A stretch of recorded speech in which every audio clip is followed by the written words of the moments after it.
dear friends, maybe some remarks regarding the orientation and perspective of our conversations. Uh, the book we deliberately said is not a confessional work. That means you can write about Christianity in the sense how do you promote faith, how do you evangelize, etc., etc. The book is not in that sense meant for promotion of the church's work or Christianity's mission, you know.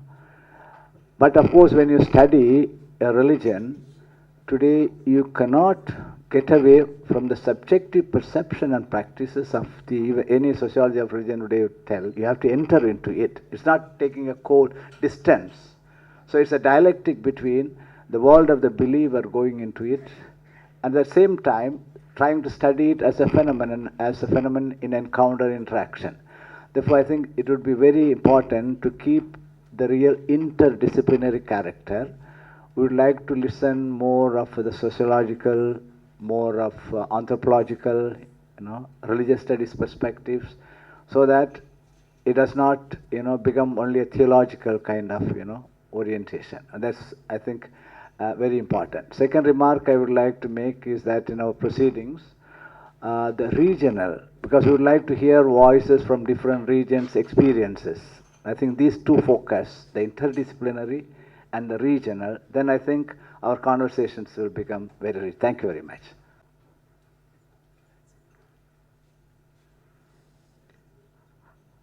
This panel 3, which correlates with that section in the book, the third section, deals with the subject matter of Asian Christianities and social cultural processes. Here in the panel, the animating question is, how has Christianity affected the formation of cultural and social movements in Asia? Now let's run through a brief introduction to each of the speakers, including the moderator. The moderator, Gabriele Dietrich.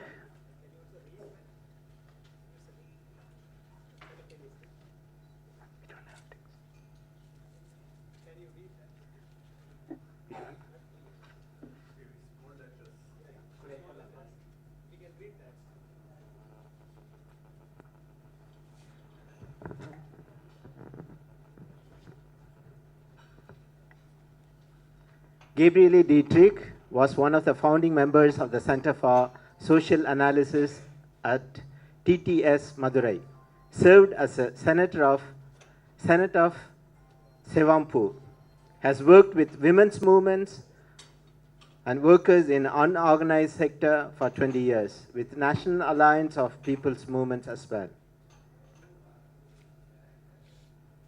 Professor Ahmed Abdul Hamid is an associate professor of political science at the School of Distance Education, University Science, Malaysia, Penang. Graduated from the universities of Oxford, Leeds, and Newcastle upon Tyne. Has held visiting fellowships at the Rajaratnam School of International Studies, Nanyang Technological University, Singapore, and the Asia Research Institute, Murdoch University, Australia, as specialist in Islam and politics in Southeast Asia. Professor Julius Bautista is an anthropologist and cultural historian whose research interest is in religion in Southeast Asia, particularly Christianity in the Philippines. Teaches courses in religious studies, politics, and culture at the Department of Southeast Asian Studies at the National University of Singapore, where he is a senior lecturer. Currently, he is an associate at the Asia Research Institute's Religion and Globalization in Asian Context Cluster. Professor Marshall Fernando is the director of the Ecumenical Institute for Study and Dialogue, Colombo, Sri Lanka. Finally, Professor Richard Fox Young holds the Timby Chair in History of Religions at Princeton Theological Seminary, an Indologist originally, Resistant Hinduism, published in 1981, The Bible Trembled, 1995, and Vain Debates, 1996, all from the Indological Institute of the University of Vienna, are his most widely cited monographs on the encounter of Hindus and Buddhists with Christian missions in South Asia.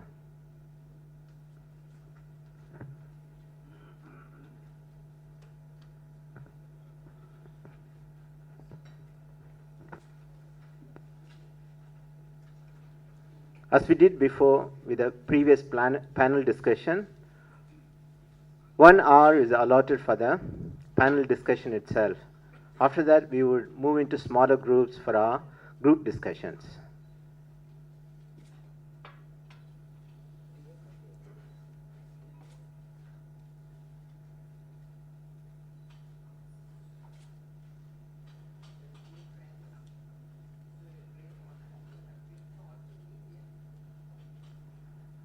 And I won't take time for saying my own thing right now. I will comment on the presentations of the presenters later.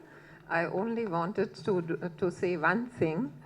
That is, when we talk of influence of Christianity on social movements, obviously we are talking of direct influences and of indirect influences. You know, that is, we have to distinguish between that. Secondly, we also have to distinguish between intended effects and non-intended effects, because we are always emphasizing very much the emancipation aspect of Christianity, but then somehow we also have to admit there is so much inequality within the churches themselves. Now, how come? You know? And it has all to do also with the whole problem of how capitalism has developed in the world, and as it was pointed out, yes, in the West. But nowadays, Asian capitalism is booming, and it has now been admitted that capitalism is self-destructive. It is not the mode of production of the future. But especially Protestant Christianity, most of us here are Catholics, Protestant Christianity has substantially contributed to the development of capitalism. That has been researched. Max Weber has written on that extensively.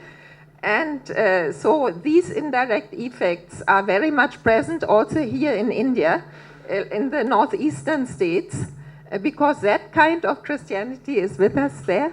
And also present-day Christianity has to accumulate. No, everybody is building shopping centers to generate income. No, we are all in the income generation. And it was suggested in the last session, why doesn't the church sell the assets and the land?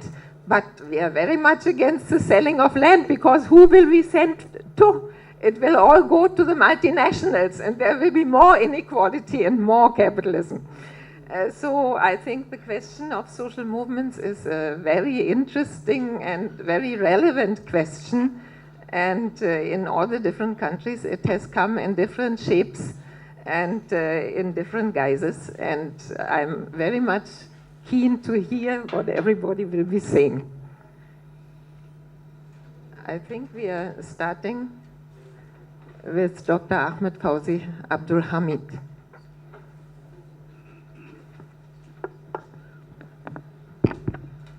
Okay, thank you, Dr. Gabriel Dietrich, the moderator, and I'm very honored to be at this auspicious occasion here. It's my very first time, okay, in India, despite there being a very thriving Indian diaspora in Malaysia.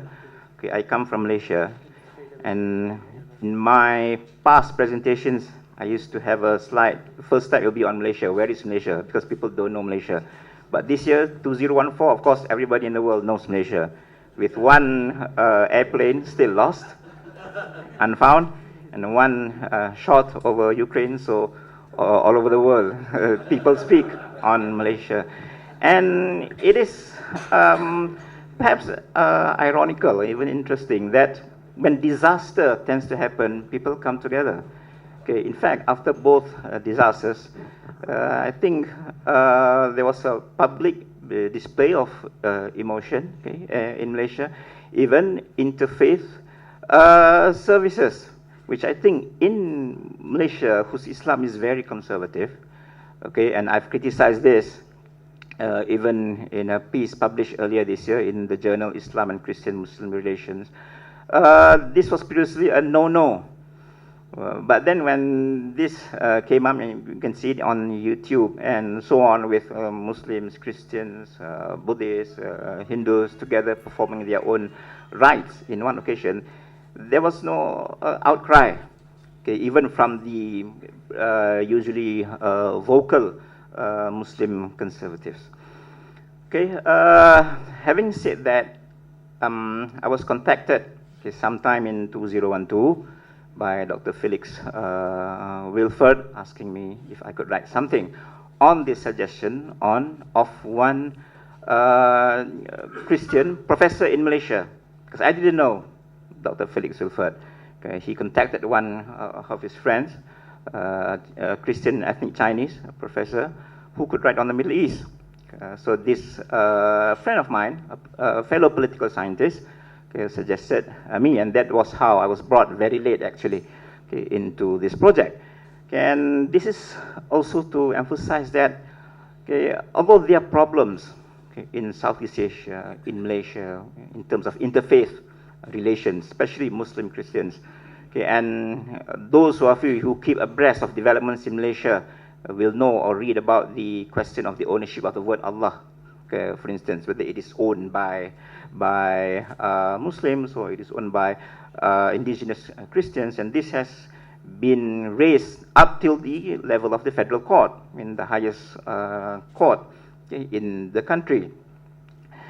So this is a big issue. What I wish to emphasize is that this Christian professor proposed me, meaning to say that at the academic level, okay, at the level of perhaps intellectuals, or we might call it elites, okay, there is hardly a problem, okay, in terms of getting together, okay, with friends and colleagues of different races, different religions. But at the level of the masses, yes, there are problems, and many problems. And this is part of the challenge for intellectuals, elites, okay, not just intellectual elites, but religious elites, social elites, to actually how to transfer, okay, this discourse or enlightened discourse down to the level of the masses. Okay, and I'm trained as a social scientist, as a political scientist, and the problem with politicians is that politicians thrive on the sentiments of the masses, okay, and the masses will understand things not from the enlightened perspective, but what they read generally, okay, in the media, and what they listen or see mainly through the mainstream media. Okay, there are several points which I want to touch, which I'd like to touch. This is draw upon several episodes of points from my chapter, but not fully covering what I wrote, okay, in my chapter on Christians in West Asia. First, the question of indigeneity. Okay, there has been a realization, especially in the post-colonial era, okay, of a certain guilt, especially among the former colonial powers, okay, of giving back, okay, what the indigenous peoples, okay, of certain colonized parts of the world deserve. Okay, so there has been affirmative action, for instance, to help the Red Indians, okay, in USA, and then the Aborigines, okay, in Australia. But in terms of what I wrote in West Asia, okay, it's a bit different from the other parts of Asia, okay, in terms of Christianity, because the Christians of West Asia are indigenous to the region. Unlike, for instance, in East Asia, in Southeast Asia, when people mention Christianity, it is identified indelibly with a colonial religion, or a Western religion, a religion which came. Okay, if in Malaysia, for instance, okay, we discuss it in terms of the Portuguese who came, and then the Dutch who came, and then the British who came. Okay, the forces which brought Christianity to Malaya, okay, which then became Malaysia. Now, the problem, okay, I use the word oxymoronic, okay, in my chapter to explain the dilemma of the Christians in the Middle East. Okay, is that they are indigenous to the region, lived there since the times of Jesus Christ.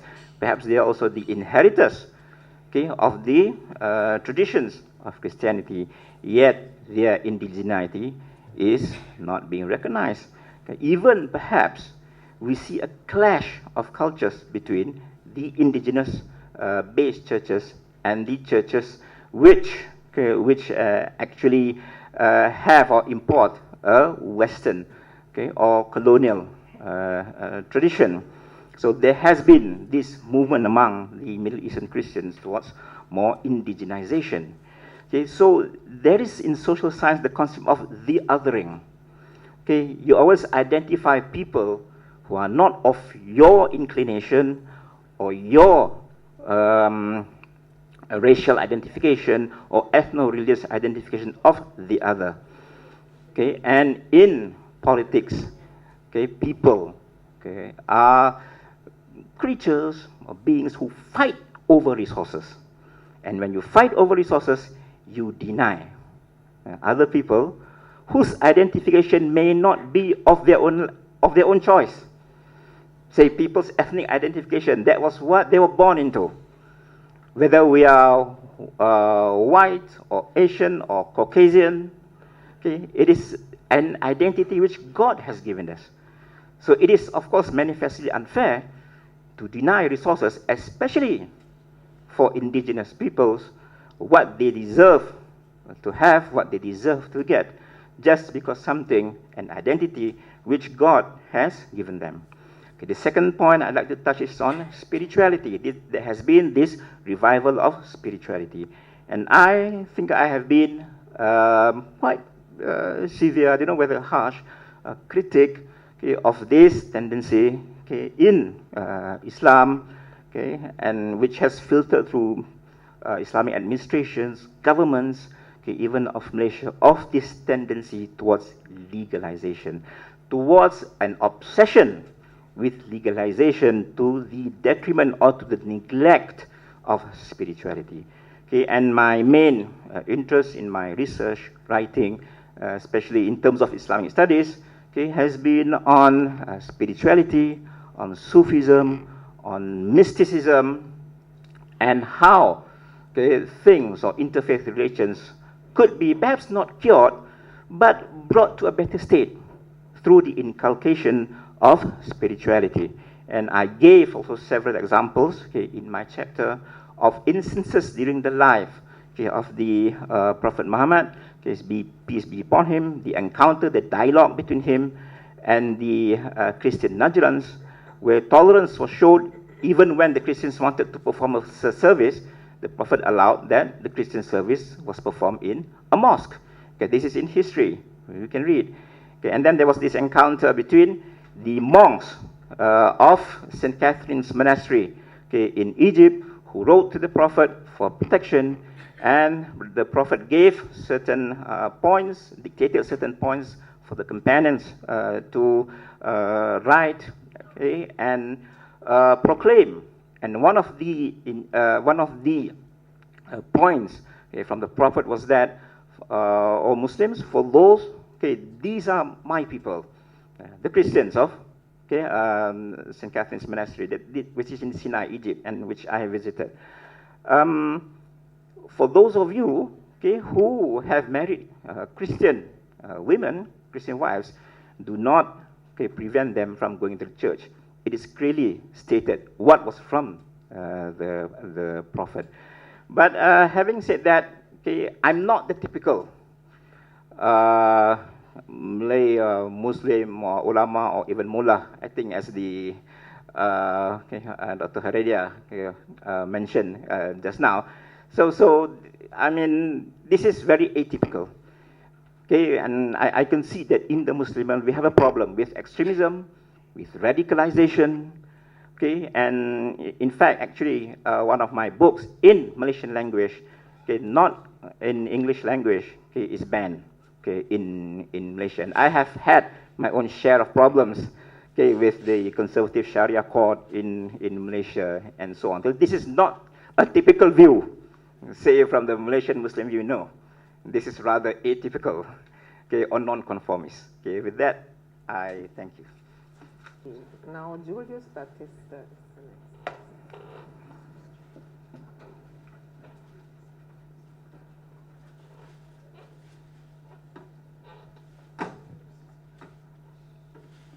Thank you, Dr. Dietrich. Let me express my gratitude and my appreciation for being here as part of this wonderful gathering of scholars under the context of our volume.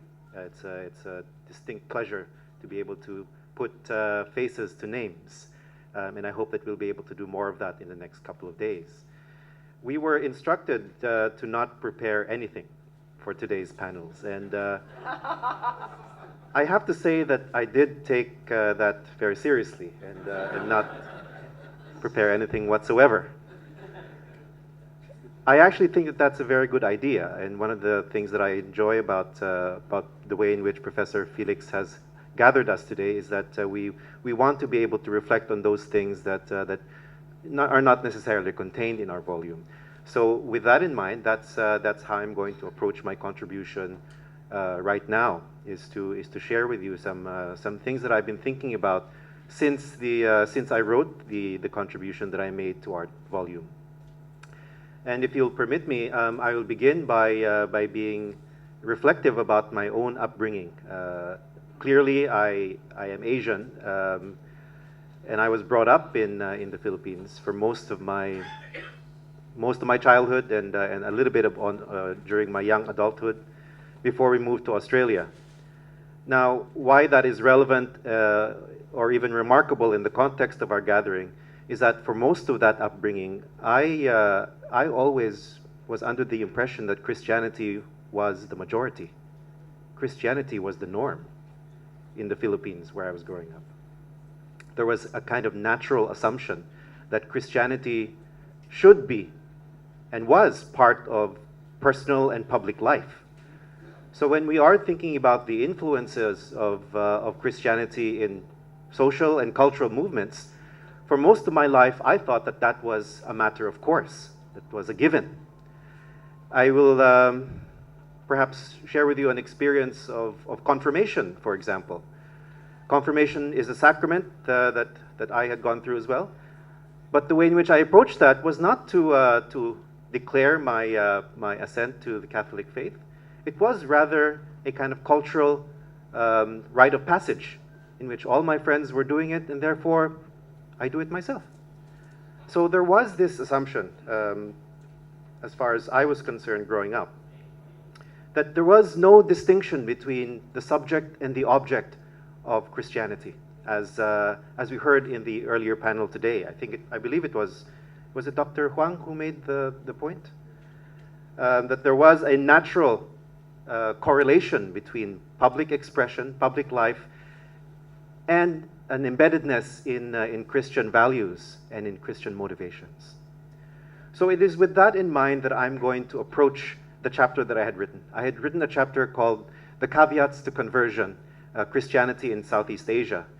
And I talked about the process in which Christianity became adopted in places in Southeast Asia in the context of colonialism. And how that then sort of influenced the transition into modern nationhood. But how I'd like to approach that is to try to maybe point out at least two things that I was not taught when I was being brought up in this context of a naturalized Christianity. Two things that, upon hindsight, upon retrospect, I find very interesting in light of our investigations. Now let me make it clear that I'm not speaking here from the perspective of a theological point of view. I am speaking specifically about Southeast Asia, and specifically about those places in Southeast Asia in which Christianity is the majority.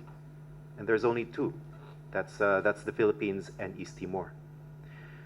Now, the first thing that I was not taught at school was that Christianity, the Christianity that was amenable to social and political upheaval, is a highly modified, a highly contextualized form of Christianity that responds to and appropriates the symbolism and the affective aspects of Christianity rather than its formalistic expressions.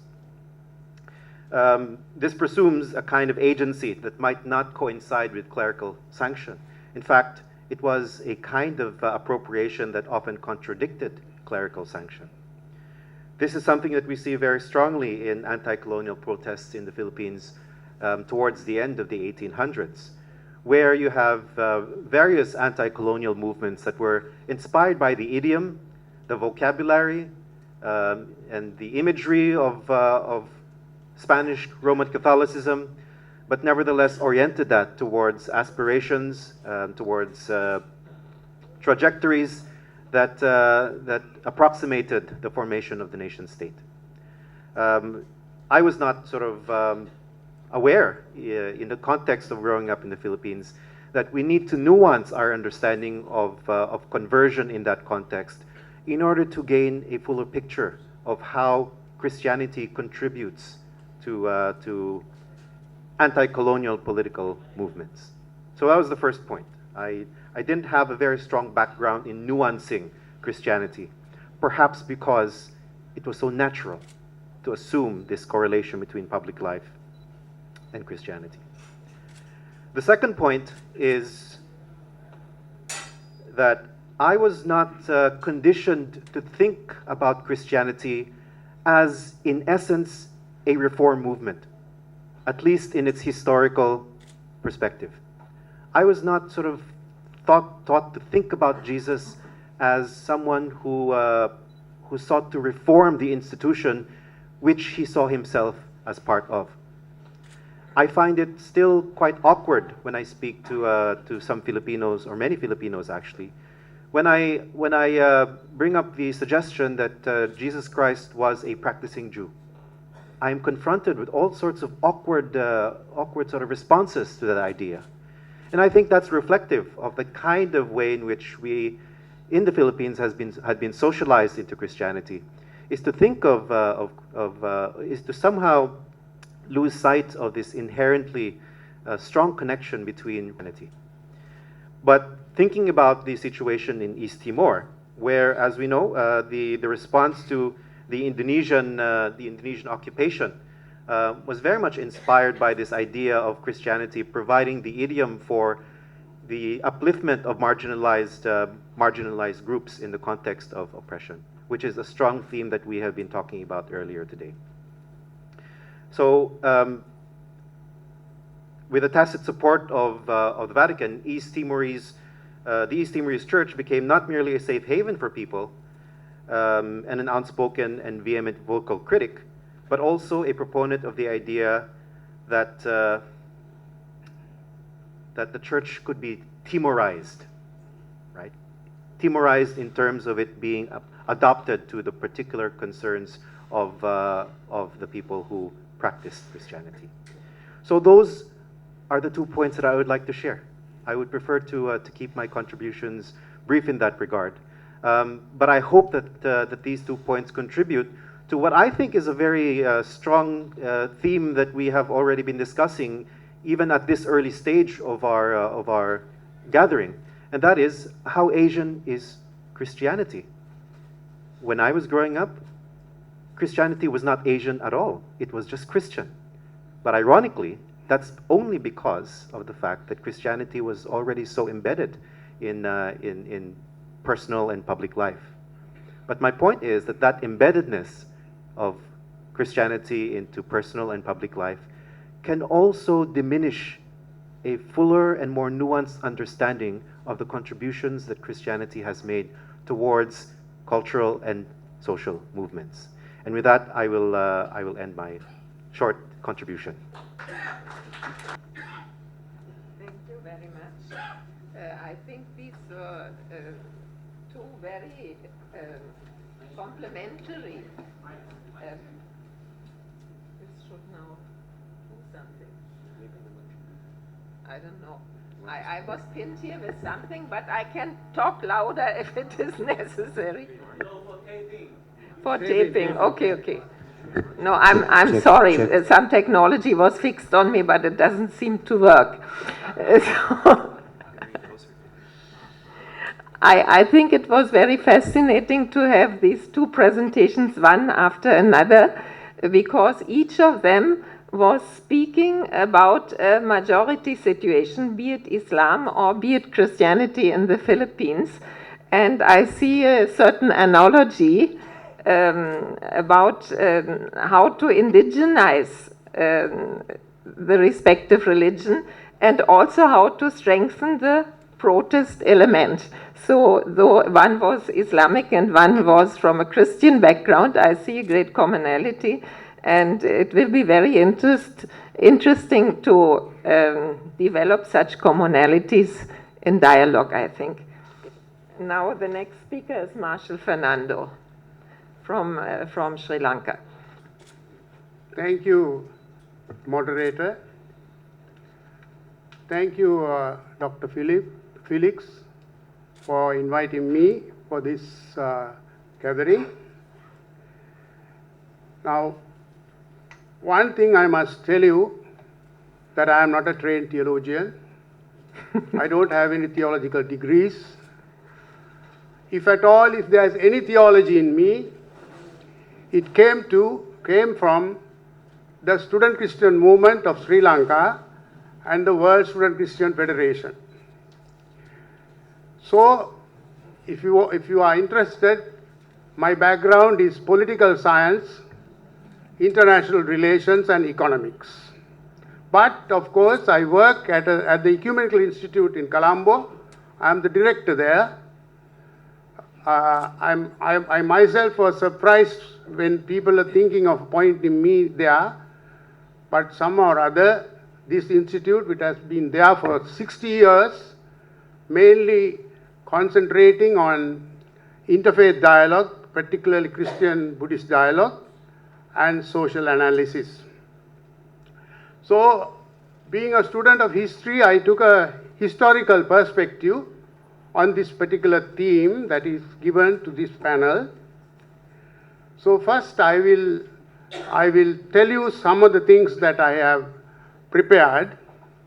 Now the missionaries who arrived in Sri Lanka from the Portuguese time, that was the Roman Catholic missionaries, and subsequently particularly during the Dutch and the British period, the Protestant missionaries.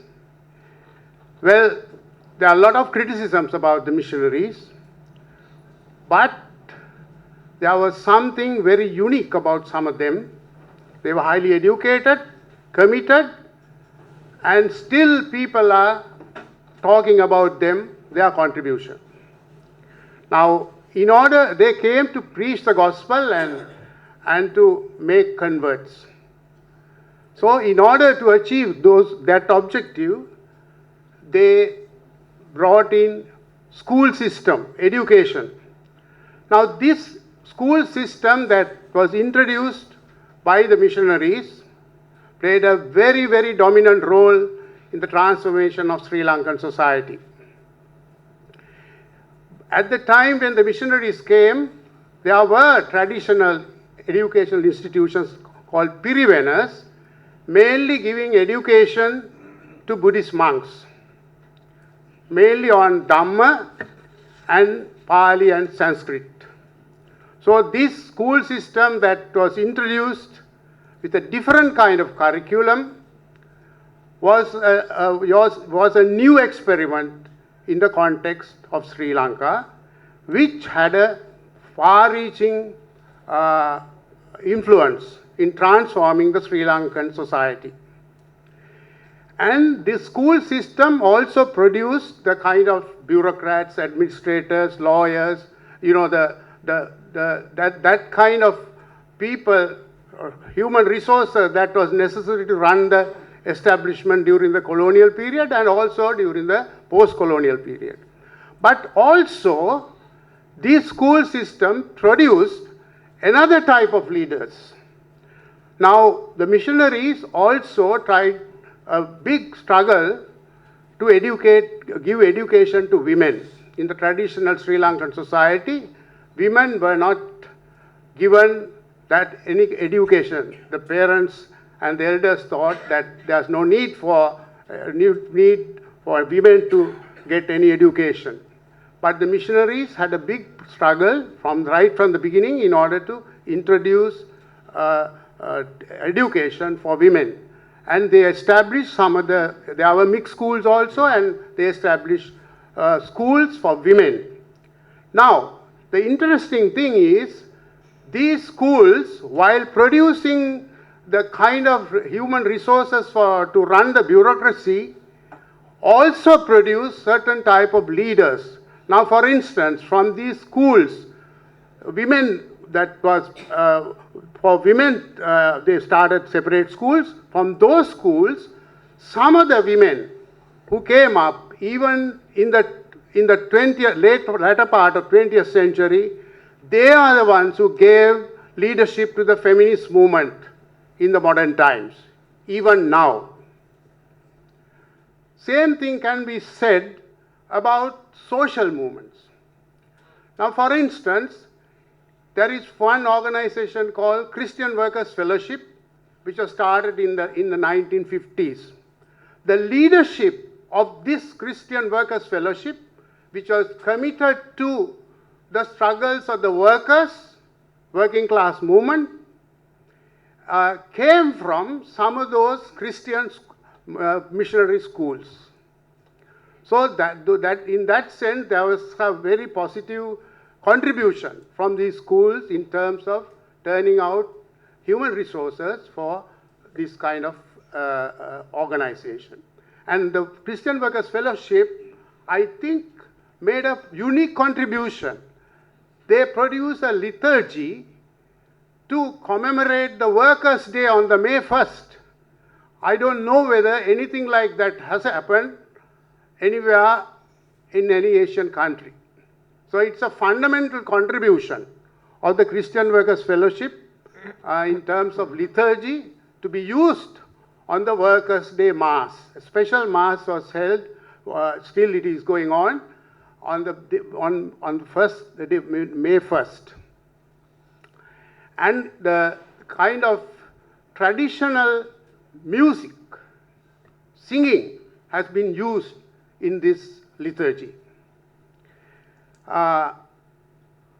Then also, there were other organizations, like, for instance, the institute where I work, the Ecumenical Institute. Right from the beginning, of the first director of this institute was a missionary, a Methodist missionary from England. And he was a person ahead of his time in his thinking. And he recognized by 1950s that there is Buddhist resurgence, there's a serious grievance among the Buddhists for what happened to the Buddhism during the colonial period. So, with the political independence, the Buddhists asserted their position in the Sri Lankan context as a majority community. After all, with all the missionary activities, even today, the Christian population is only about 7% of the 21 million people in Sri Lanka. But of course, quite out of proportion to the kind of population we have, Christian population, the impact, the influence of the Christianity in Sri Lanka is very, very great. Partly because of the school system. Of course, the school system was used for conversion, and there was controversies about that, and the Buddhist leaders who came out from those very schools started criticizing these conversion tactics of the missionaries. And while criticizing the missionaries and the school system, the Buddhists also started their own schools, even to educate women, separate schools for women, but they used the Christian model. You see, all those schools were very similar. The only difference is in the Christian schools, Christianity was taught, and in the Buddhist schools, Buddhism is taught. The rest of the curriculum is almost the same. So and missionaries also introduced at that time, for the first time, in the context of traditional Sri Lanka, printing press. Now, of course, they started printing press because they wanted to produce material for conversion. But these printing presses helped for other purposes also. And the missionaries also were somewhat very impatient. They wanted to make converts overnight. But of course, Buddhists who had been living there in Sri Lanka for nearly 2000, now it is 2,600 years at least, they were not easily going to give up their religion. So the missionaries wanted to make converts very fast. But it never happened in that way. Therefore, they were very impatient. Then they started criticizing Buddhism. And some of the missionaries, they studied Buddhism. And they wrote very good books on Buddhism. And I know some of the Buddhist intellectuals who still appreciate some of those books. But the purpose of producing those books was to criticize Buddhism, but somehow or other it never went all the way in that direction. Then also the missionary schools helped to introduce medical services. There were hospitals created by the missionaries. Now these hospitals competed with the Ayurvedic system, the traditional medicine that was practiced in Sri Lanka. And then also the charitable work. There are a lot of charitable work started by the missionaries. And the Buddhists also copied this work, and they themselves started their own charitable institutions. Similarly, now there is as you know, there is an organization called Young Men's Christian Association. There's exactly the same organization for Buddhists, Young Men's Buddhist Association.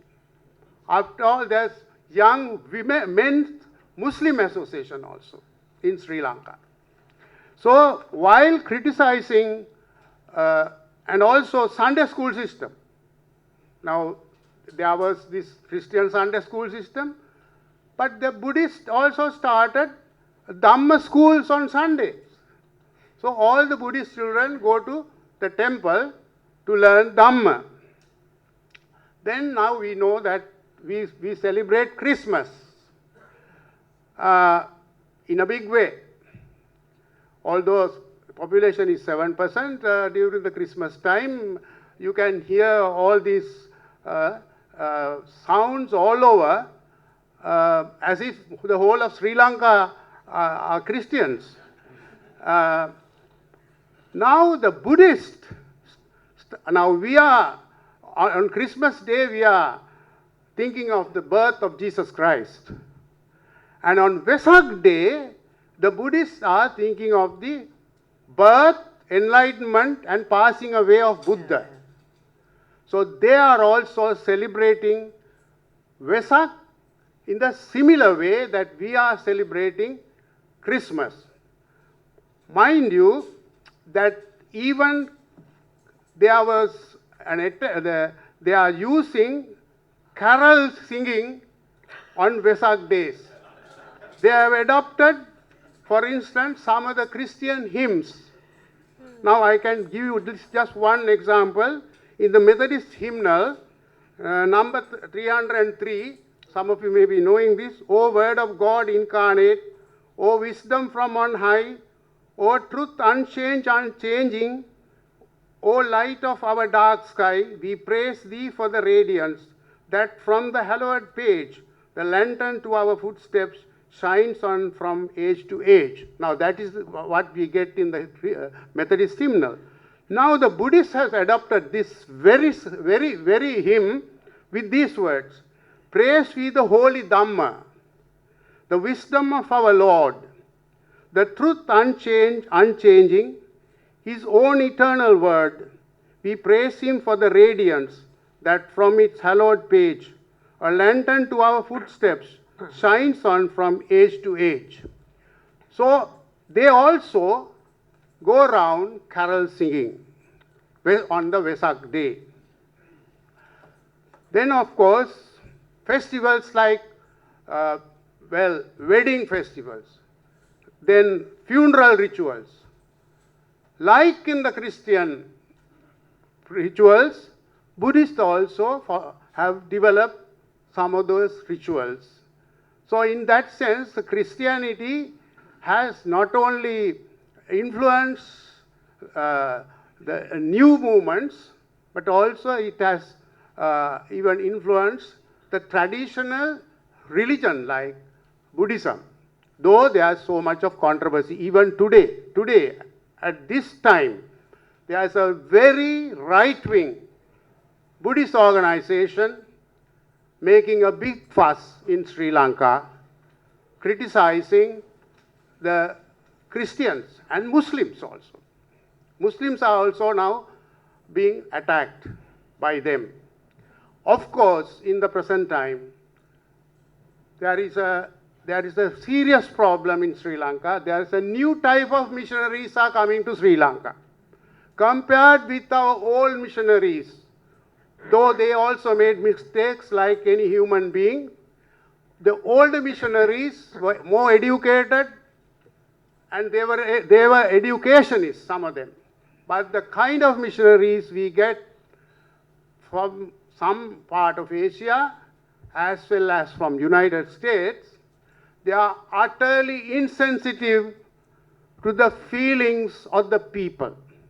They go to the villages, try to make converts by giving, in Sinhala we call santosham, giving little money or something like that, and try to make poor people, to convert the poor people to Christianity. Now this has given the signal for the Buddhist not only to criticize the whole of the Christian church, but to attack. In fact, they are attacking some of these newly found churches in different parts of the country.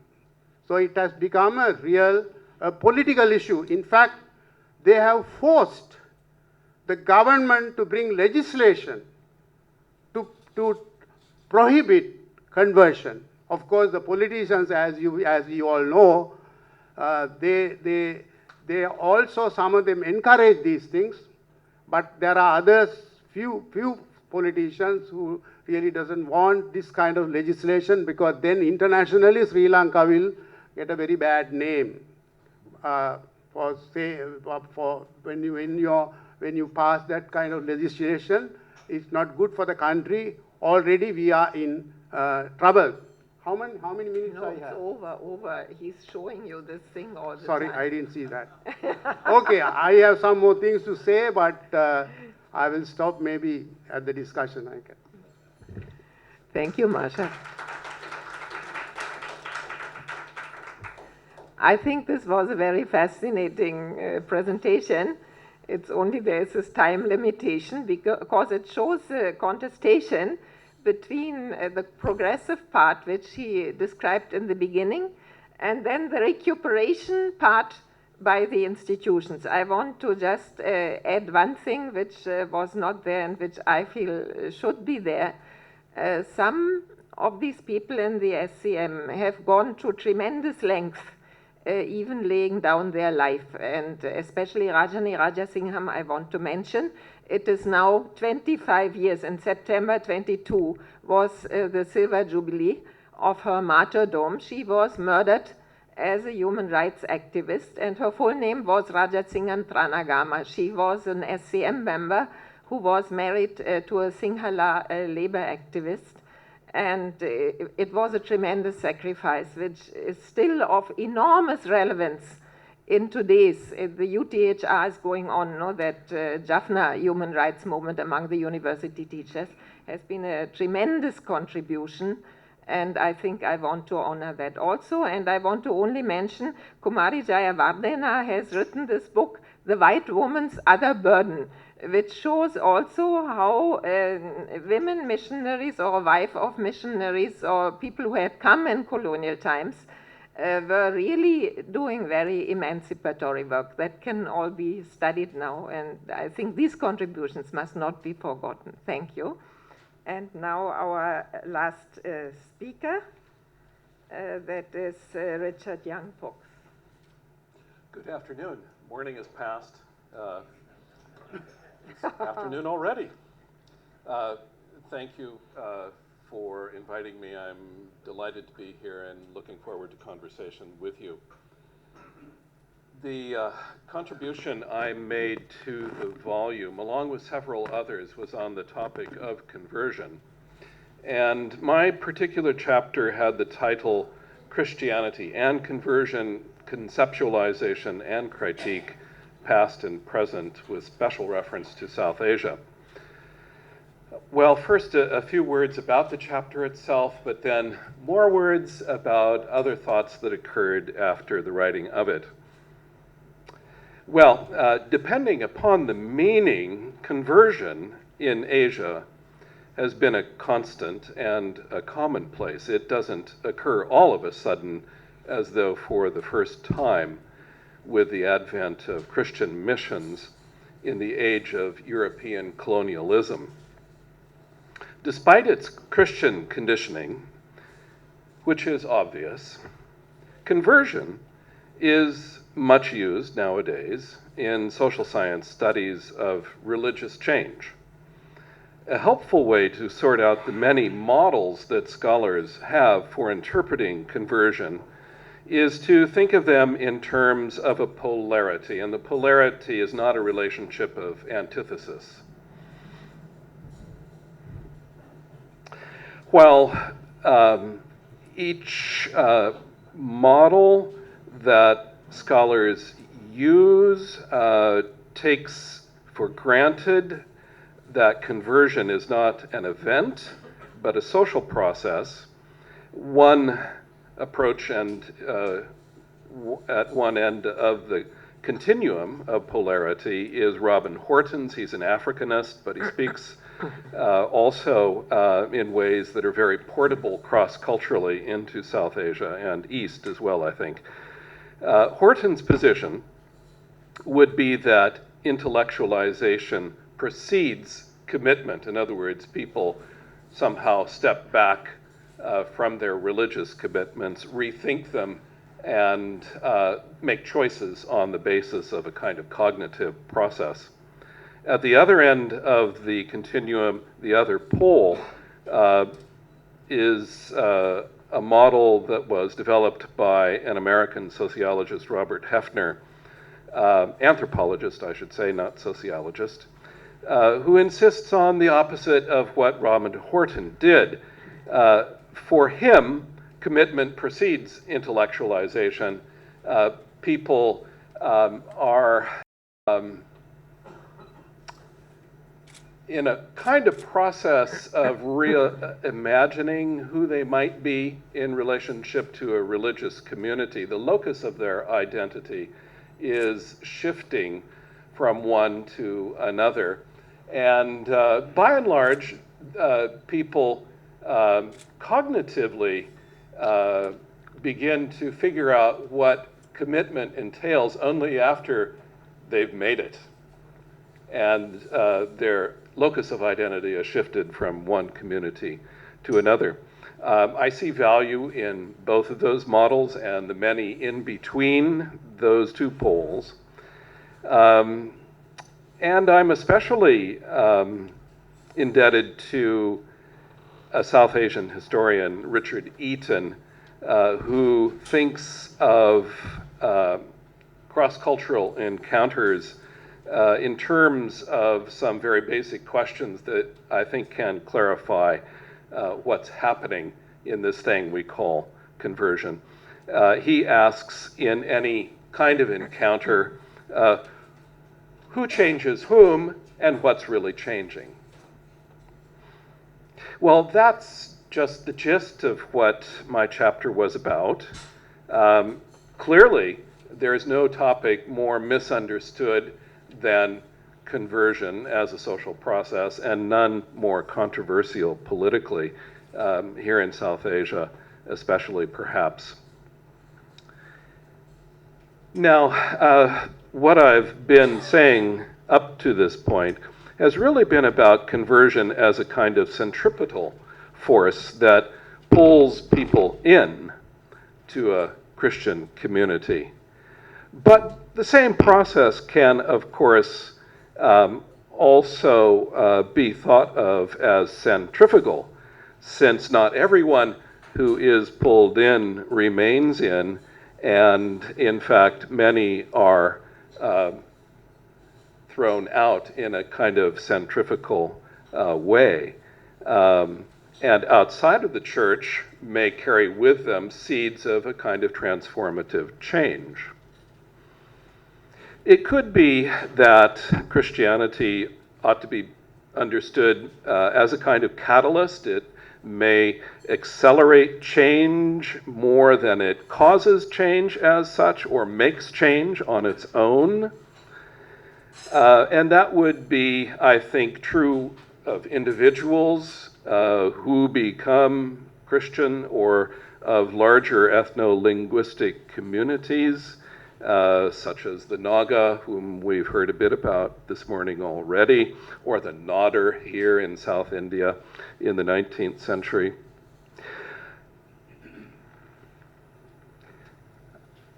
I think the process of social change that Christianity somehow has a role in initiating is really very widespread, and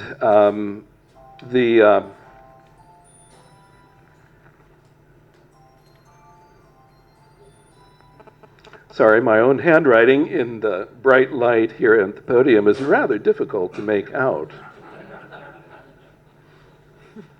There is perhaps something in Christianity's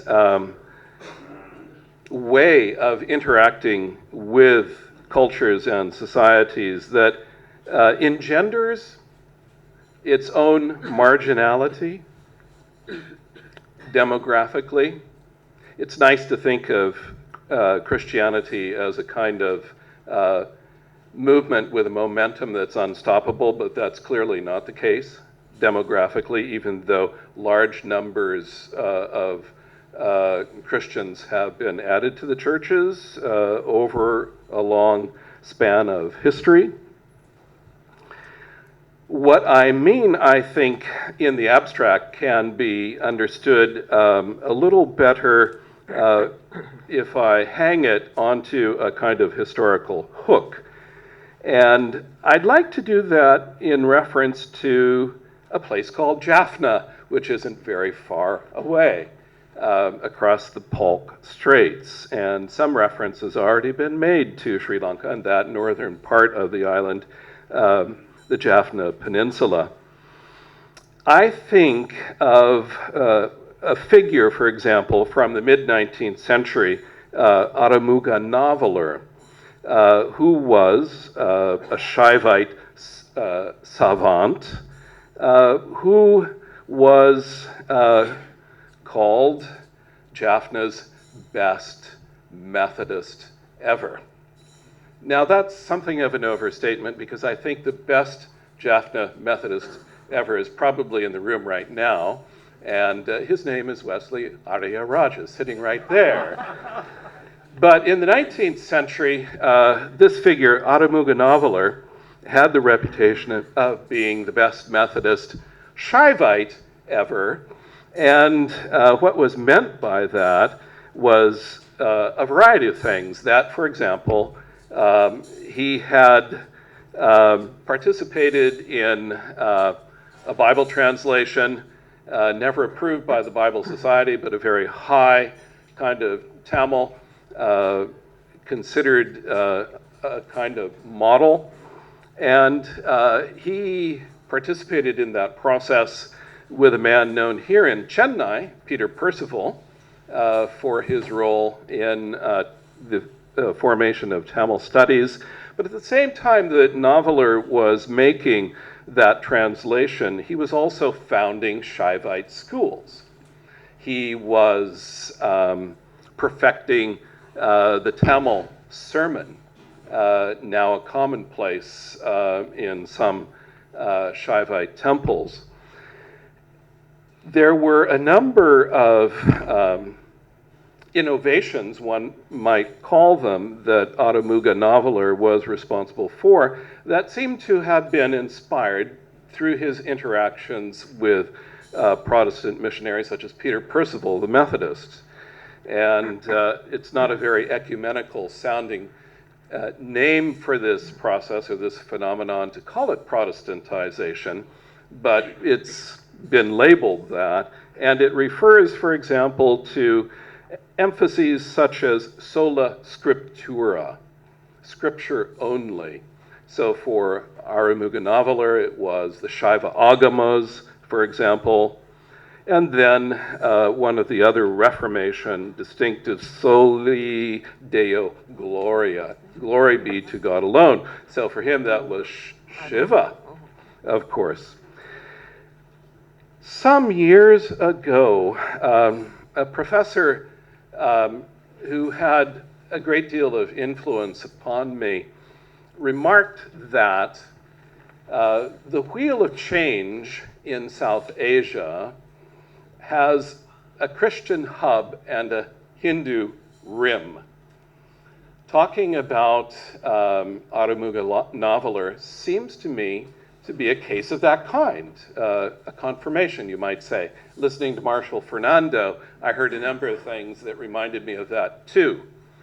It may, however, be a bit simplistic, sweeping, and reductionistic.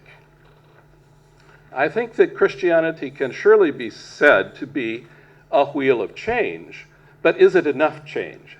Has it catalyzed deep change? We've heard about caste in the churches. We've heard about the gender constraints upon women. Christianity is a catalyst of change, an initiator of change, an agent of change, but is it enough change? And then again, I have to ask myself, is it the only wheel of change? Is Christianity the Dharma Chakra, or is the wheel of change a kind of four-wheel drive vehicle? And each of the religions would be one, and Christianity would be a part of that process as well. How should we understand that kind of thing, I think, is a part of the challenge that we're here to talk about. Thank you. All right. I think these two presentations which we had in the second half were also very complementary.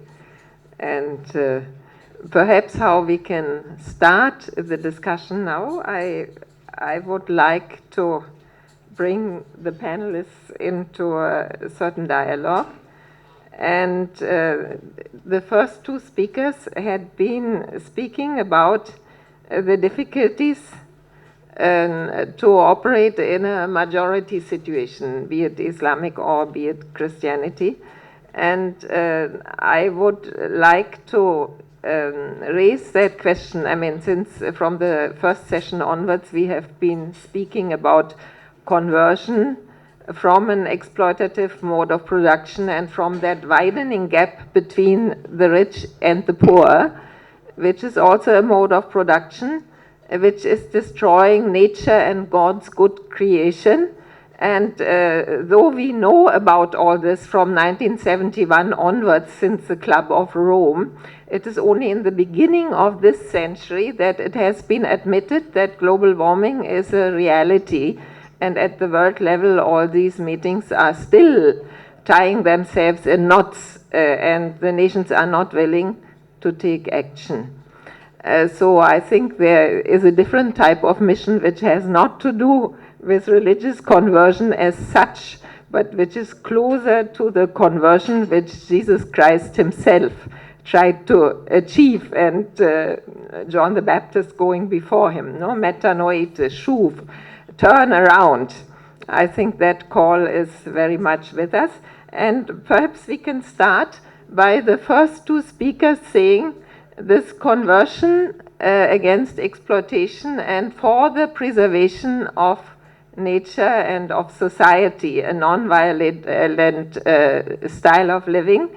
Is it difficult in a majority situation to bring people to this conversion?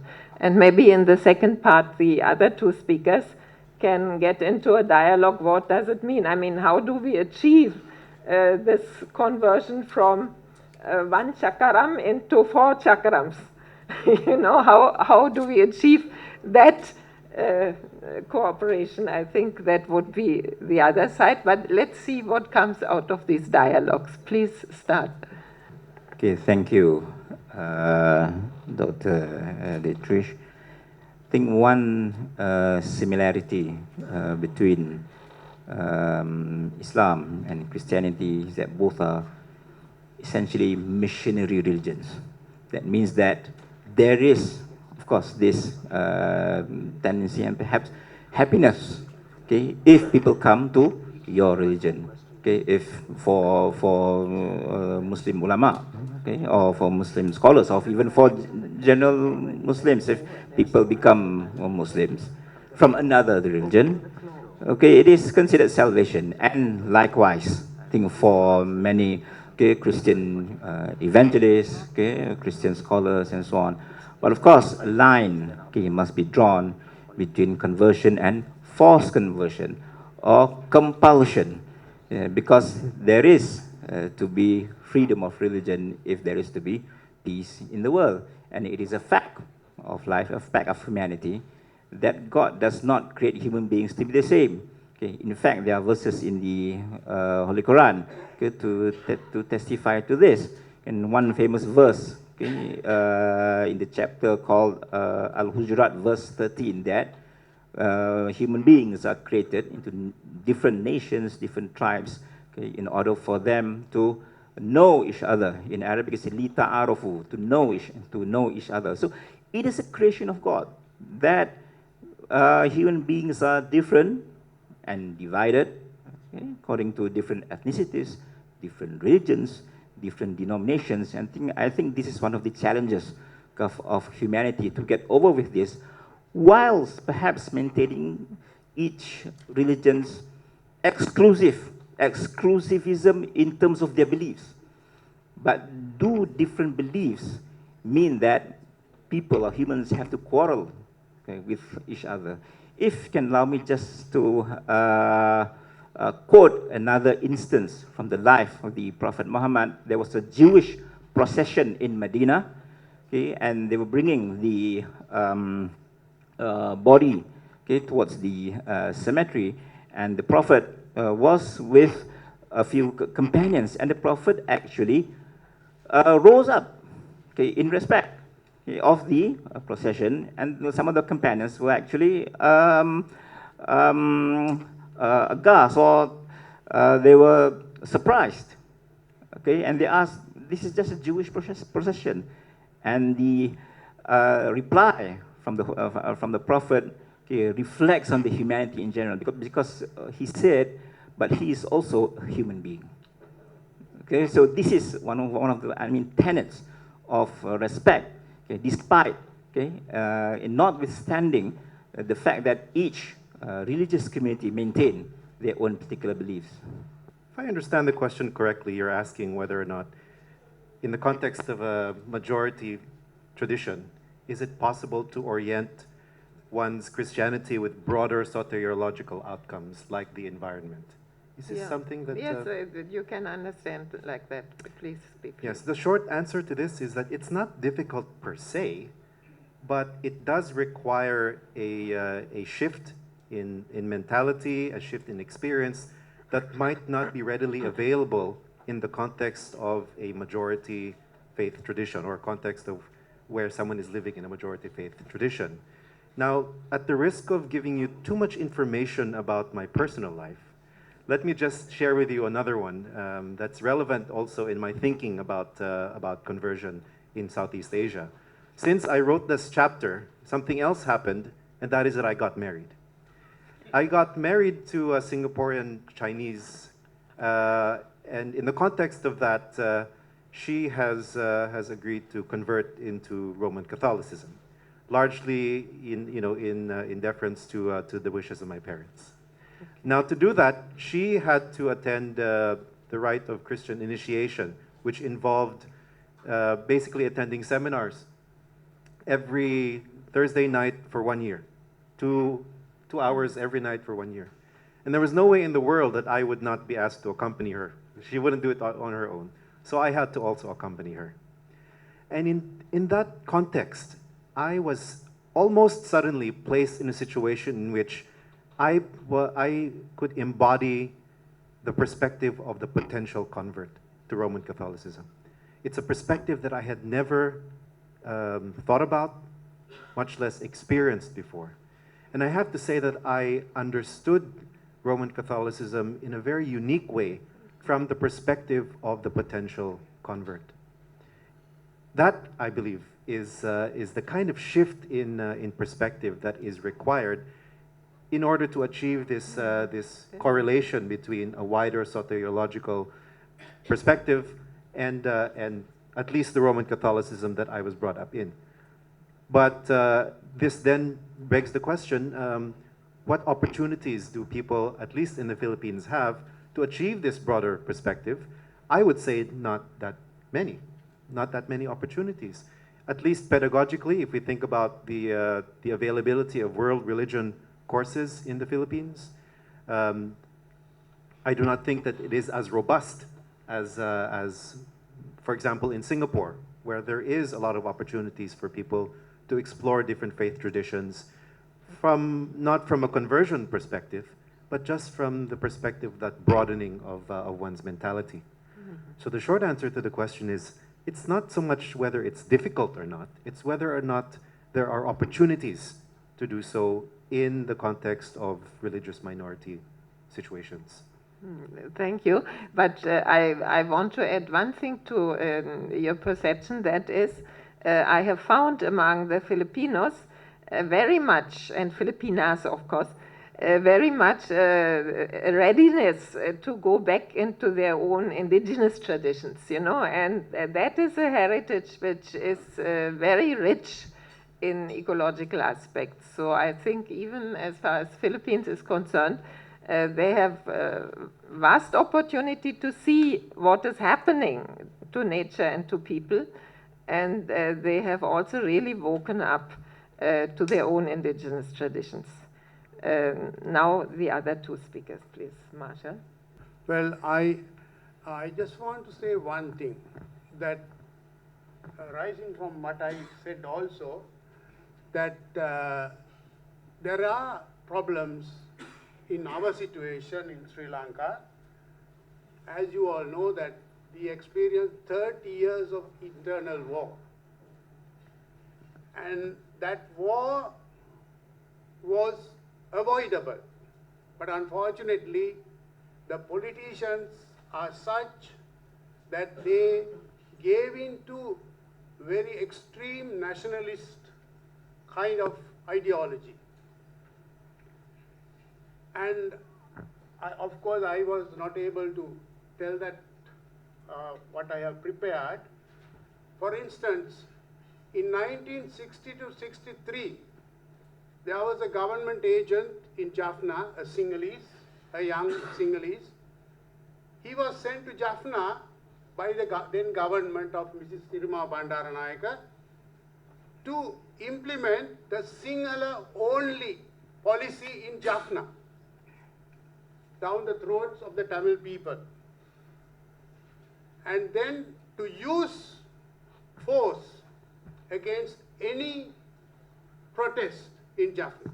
These were the two main mandates of this government agent. When he went there, in 2 weeks he realized these mandates cannot be implemented in Jaffna. It will really upset everything. So he took upon himself the challenge, and she phoned the Prime Minister and told her, I want to see you urgently. Then she gave an appointment. He went back to Colombo, met the Prime Minister. In the presence of the Secretary to the Ministry of Defense was an extreme Sinhalese rightist who wanted to crush the Tamil people. But in his presence, this government agent told the Prime Minister, Madam, please listen to me. This is not the way to deal with our own citizens in Jaffna. We can't implement Sinhala only. We have to tolerate when people wanted Sinhala or Tamil or English. When they want to use any of these languages, we have to accommodate them. And she said, okay, we'll see whether it's possible. He said, I will take the responsibility upon myself. And she agreed. And then he told her that using force against protest is not the way to deal with it. We have to negotiate, we have to discuss the grievances. So she agreed, she said, okay, you take the responsibility. And he went back. He implemented his thinking. He never used force for 3 years. And the Tamil people, couldn't believe this, because the period before that, there was full of violence. The government agents always use violence against protests. And also the use of language. He implemented what he wanted. Anybody who wanted their birth certificates or whatever from the government departments were issued in the language they wanted it. And the Tamil people were very happy about it. But of course, later on, things changed. And that particular government agent is still living. He is 84 years. He has written his memoirs. Just recently it was published in Colombo, and I must tell you that our institute helped him to publish it because he is in England at the moment. So we helped him to publish it. And it became the bestseller for the last few months in Sri Lanka, both in Sinhala and in English. Now, he was a Buddhist at that time. Later, in his own conviction, he became a Christian. And his memoirs is a very interesting piece to explain. If we want reconciliation and peace, this is the way to do it. But of course, after him, he left in 1966 from Jaffna. Other people went, things went haywire after that. Now, this explains that if you are willing to take responsibilities, and if you are courageous, you can challenge injustice. But the only thing is, to sustain it, you need the cooperation of the wider community. You see? And that is one example. Excuse me, can I give one more example? I think not, no. I mean, I would love to hear one more, but what about the time management? Am I allowed to give him one more example? Just 1 minute. 1 minute. Okay, go ahead. 1 minute. Well, at the moment, as you know, after the 30 years war, now it's 5 years, but we don't have peace there. Yeah. The government is authoritarian, and democratic values are violated left, right, and center.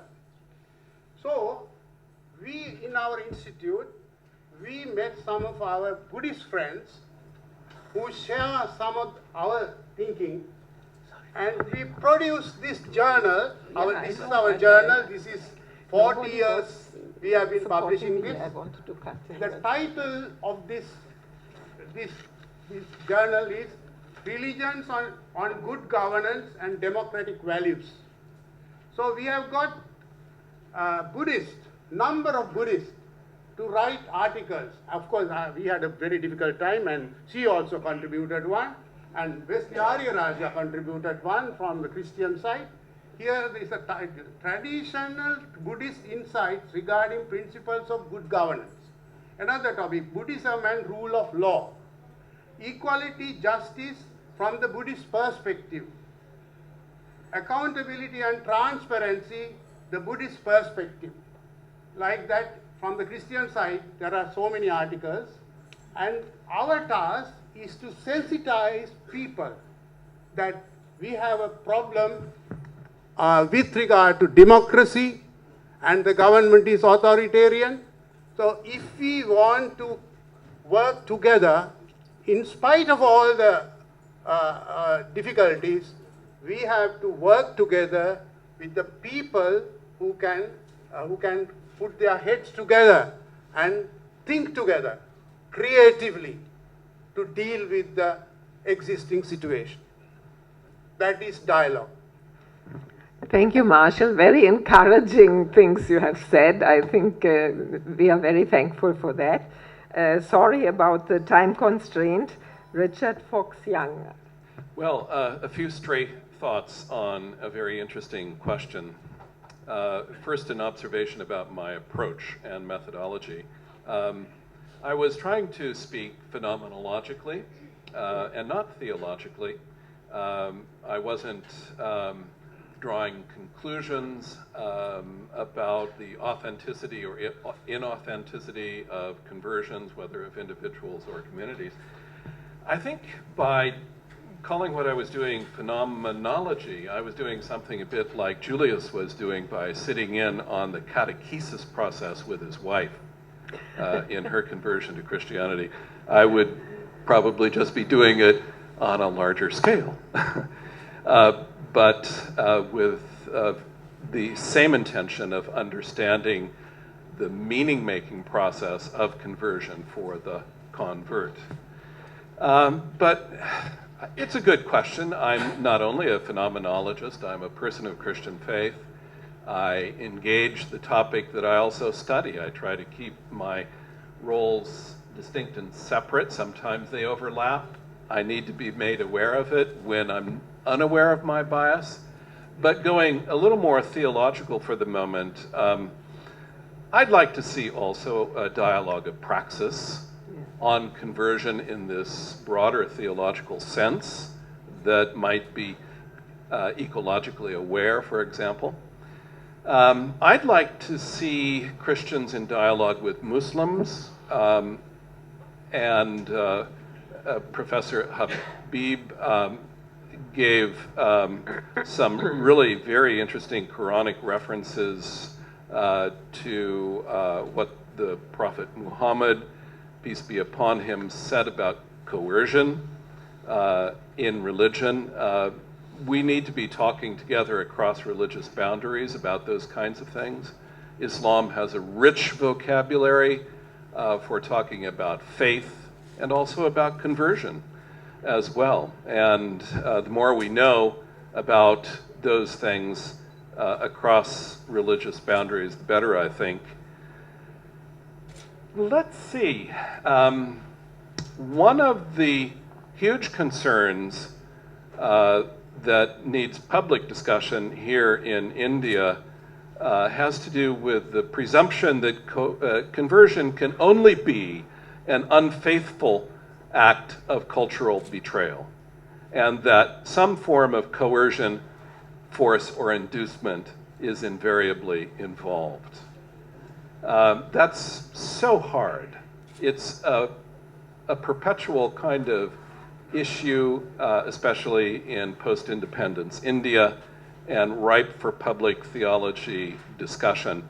I'd like to draw attention to a kind of code of ethics for evangelism that has been agreed upon by the member churches of the World Council of Churches, the Roman Catholic Church, and I do believe the Lausanne Committee on Evangelism for the evangelical churches. Alliance. Right. So these three bodies have agreed upon a kind of code of ethics that excludes, were it to be practiced faithfully, any hint or suggestion of coercion, force, or inducement. There should be more public discussion of it. There isn't. And in the meantime, what can one do but attempt to talk down the purveyors of such absurdities as love jihad? Now, the people in the room know what that's about. I was thinking of that when Julius referred to his marriage and his wife becoming a convert. Exactly. That would be an act of, I think, love on the part of your wife, Julius, but here in India, it's made into a kind of public criticism of a certain sort of underhandedness that Muslims and Christians practice in order to gain converts. So, great scope for really important debates going on in public, but how to get traction is another question, and how even to get a microphone to talk into so that you're heard publicly as a Christian or a Muslim or a member of another minority. Thank you.